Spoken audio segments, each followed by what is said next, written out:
Thank you, Les Cúrlaigh.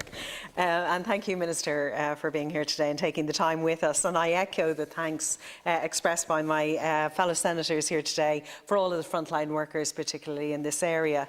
The report of the Joint Oireachtas Committee, or the report to it by Brendan Kenny last Friday, showed that the figures for homelessness are going hearteningly in the right direction. It was supported and attributable to the strategy of preventing homelessness set in motion by the previous government and your predecessor in office, Owen Murphy, and also due to the interventions taken during COVID and to the incredible enhancements and initiatives taken by your very good self. For families in temporary emergency accommodation, the December figure was at its lowest since December 2015. For families in hotels, it's been at its lowest since September 14. The numbers exiting emergency accommodation are going in the right direction, and we've seen a steady rise in those. And there are still very definite worries when it comes to those who are single and their progress and their coming out of emergency accommodation. I am firmly of the belief, and always have been, that we should be aspiring to 0 people in emergency accommodation, because behind all of these figures is a real family and a real person, an individual person experiencing intolerable circumstances. There's a girl I'm familiar with and support on regular occasions, who's living in a lovely property for a single person at the moment. That property in the normal environment would be only available to the tourist sector, and is out of circulation of that because of COVID. And she is delighted, thrilled with the permanence, having come from emergency accommodation into this, delighted to be happy there, but naturally concerned for what's going to happen when COVID is over.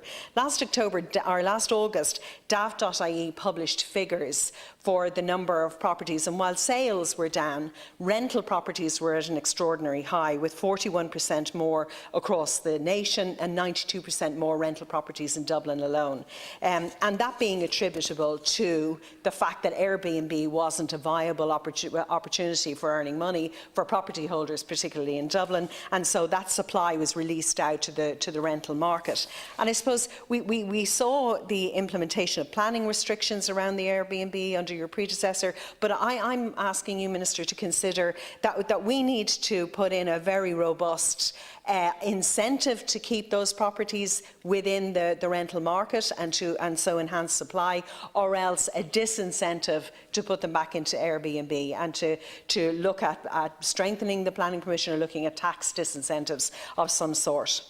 My second point, Minister, is to raise with you the enforcement of the COVID restrictions on the construction industry at the moment. While I fully support absolutely all of the restrictions that we need, and naturally our public health comes ahead of everything else. However, for instance, we have in my home constituency of Dublin South Central, we have a creche that was due to be finished and ready to open in April for 140 children, and all that flows from that, of the ability to get back to the workplace, the support for children in the first 5 and all of that.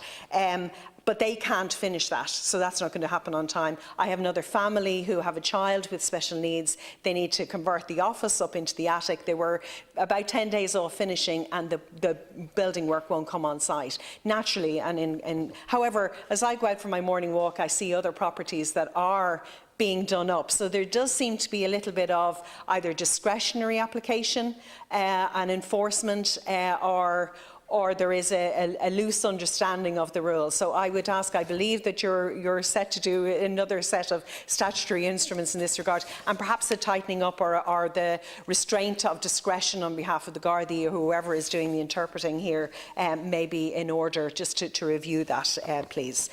And I suppose my last area to you will be to look at construction, residential construction. We're hearing reports that we're only at 10% of where we should be in construction, and that naturally is setting back all of the hopes and the urgency of providing homes and the aspiration for security of tenure and security of home, and that will be secured ultimately by supply and a greater level of supply.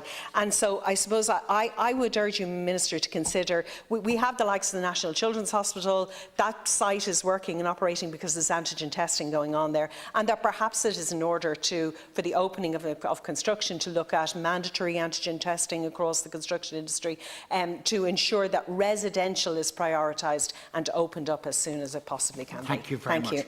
That's another great exemplar. So well done, Senator Kearney. Thank you.